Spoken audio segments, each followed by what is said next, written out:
Pemirsa, anak seorang kepala desa di Kabupaten Bogor, Jawa Barat ditangkap polisi. Diduga menganiaya seorang warga karena tidak terima korban mengkritik orang tuanya. Ironisnya pada Lebaran lalu, orang tua pelaku viral di media sosial karena aksi pungli meminta THR sebesar 165 juta rupiah.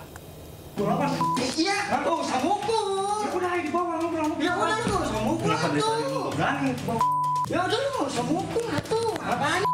Blunder banget.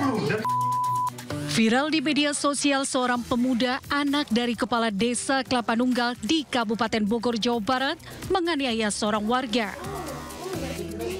Nampak pelaku dan korban terlibat cekcok yang berujung pemukulan terhadap korban.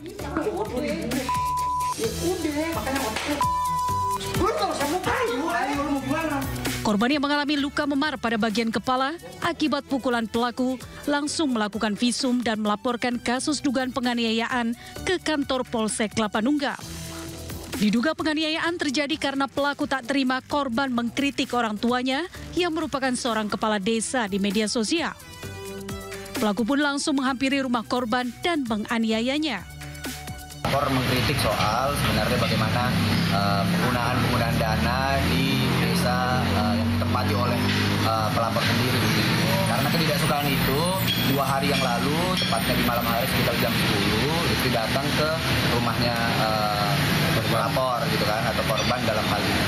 Lalu terjadi terjadi cekcok gitu dan langsung mukul 2 kali, ada di pelipis dan juga ada tamparan di kanan atau kiri, saya lupa persis.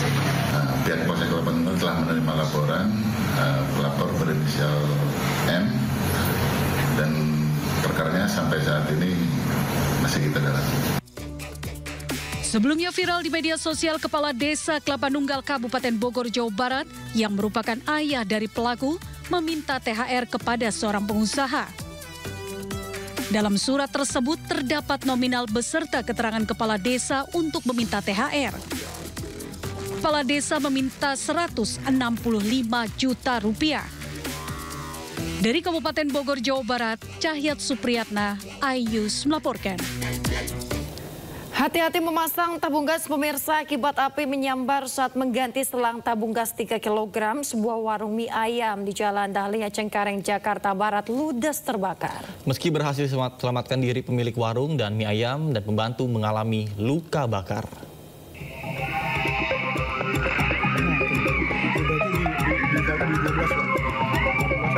Kobaran api membakar sebuah warung mie ayam di Jalan Dahlia, Cengkareng, Jakarta Barat terekam CCTV. Tak lama berselang, pemilik warung mie ayam keluar menyelamatkan diri namun mengalami luka bakar. Sejumlah warga sekitar berjibaku memadamkan kobaran api menggunakan air dan alat pemadam ringan. Api baru padam usai petugas damkar tiba di lokasi. Kebakaran disebabkan saat pembantu di warung mie ayam hendak mengganti selang regulator tabung gas 3 kg, tapi tak menyadari ada kompor di sebelahnya yang masih menyala, hingga api menyambar dan kebakaran tak terhindarkan. Tabung gas, jadi salah satu kompor itu masih menyala, jadi si pemilik warung ini mengganti gas itu saat ada kompor salah satu yang menyala. Kini, pemilik warung dan pembantu warung yang alami luka bakar menjalani perawatan medis di Rumah Sakit Umum Daerah Cengkareng, Jakarta Barat. Di Jakarta, Riftal Gani, Ayus melaporkan. Kita ke informasi berikutnya, pemirsa, seorang narapidana tewas dan puluhan lainnya dilarikan ke rumah sakit usai berpesta miras oplosan di dalam lembaga permasyarakatan kelas 2A Kota Bukit Tinggi, Sumatera Barat. Sebanyak 22 warga binaan lembaga permasyarakatan kelas 2A dirawat di Rumah Sakit Ahmad Mukhtar Bukit Tinggi, Sumatera Barat. Mereka mengaku pusing dan mual diduga keracunan usai mengkonsumsi minuman keras yang dicampur metanol atau bahan dasar pembuat parfum.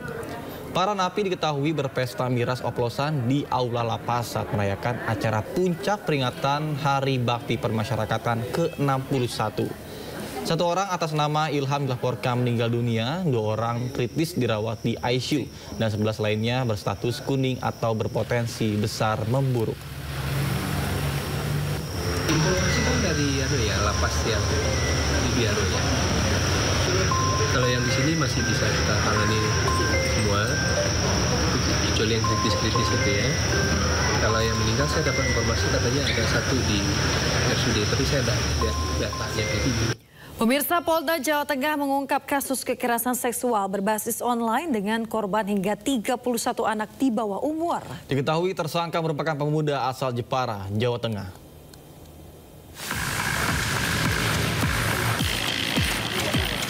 Direktorat Reserse Kriminal Umum Polda Jawa Tengah berhasil menangkap tersangka kekerasan seksual berbasis online dengan korban puluhan anak di bawah umur.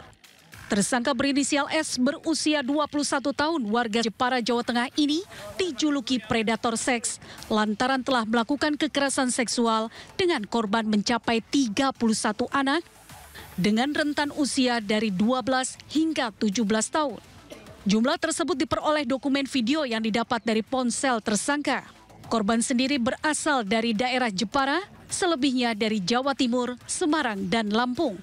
Terungkapnya kasus ini berawal dari laporan keluarga korban.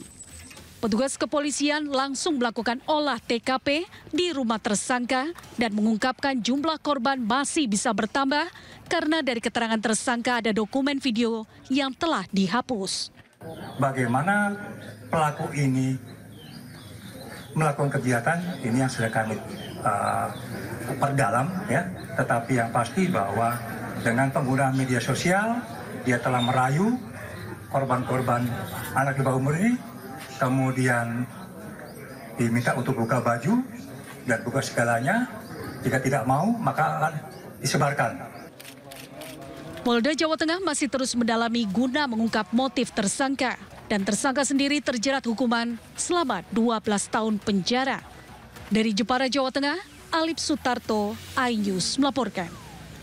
Ya pemirsa, jika Anda ingin membeli mobil second harap lebih berhati-hati. Jangan lupa untuk cek keaslian surat-surat kendaraan Anda. Di Jakarta pemirsa, belasan unit mobil rental dugaan penggelapan disita polisi. Dalam aksinya para pelaku menyewa kendaraan dari berbagai rental mobil lalu menggadaikan atau menjualnya kepada orang lain.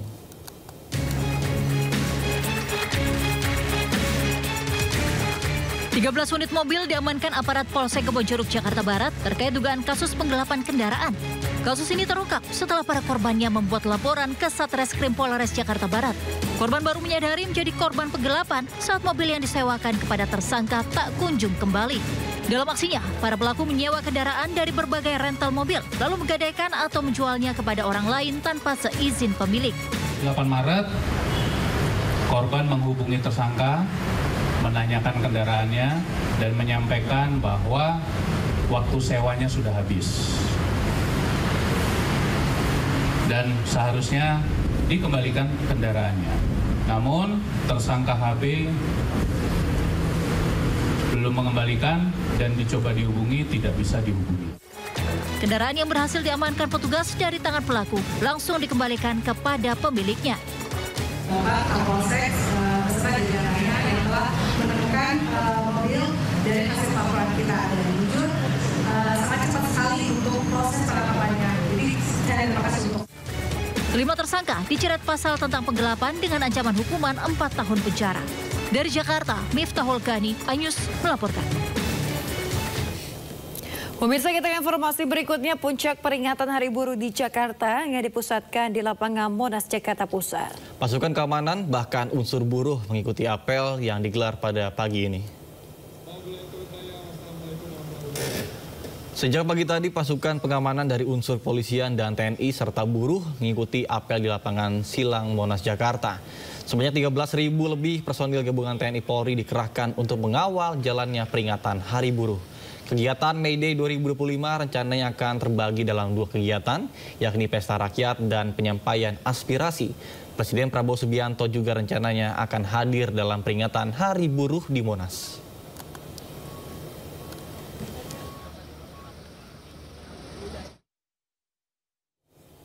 Wakil Menteri Ketenagakerjaan RI Immanuel Ebenezer menyebut Presiden Prabowo Subianto akan hadir dalam peringatan Hari Buruh. Pemerintah berjanji akan mengakomodir hak-hak buruh. Kolaborasi dengan kawan-kawan serikat pekerja dan buruh ya, apalagi besok akan dihadiri oleh Presiden Pak Prabowo Subianto dan beberapa pembantunya. Karena ini kan momen sejarah seorang pemimpin negara selama 60 tahun baru ini pemimpin negara, Presiden hadir bersama kawan-kawan buruh. Yang pasti kita akan melakukan kajian lah ya, tuntutan-tuntutan itu. Selama itu bisa kita akomodir, kita akan akomodir. Kalaupun tidak bisa, kita akan diskusikan. Karena kita tidak mau kawan-kawan buruh, hak-haknya, kan itu menjadi hak dia kan. Hak-haknya malah diabaikan gitu. Tapi tetap kita akan melakukan kajian-kajian agar tuntutan ini bisa menjadi win-win solution ya, karena ini kan antara industri dan kawan-kawan buruh misalnya, ya kita harus bisa tetap menjadi jembatan komunikasi yang baik lah. Apapun itu menjadi tuntutannya, kita tetap melakukan pendekatan-pendekatan, tapi kan basisnya harus kajian ya, harus ada basis akademiknya, tidak juga kita atas dasar tuntutan, demonstrasi dan sebagainya. Karena kita tidak mau membangun iklim usaha kita, legislasi kita basis tekanan, kita tidak mau. Harus didasarkan oleh sebuah rasionalitas, logika, itu ada kajian-kajiannya, kajian akademiknya, agar ya ini kan era yang transparan, ayo kita buka, kita duduk bersama, kita kaji, ayo kita rumuskan bersama. Artinya pemerintah itu tidak tertutup dengan tuntutan apapun lah.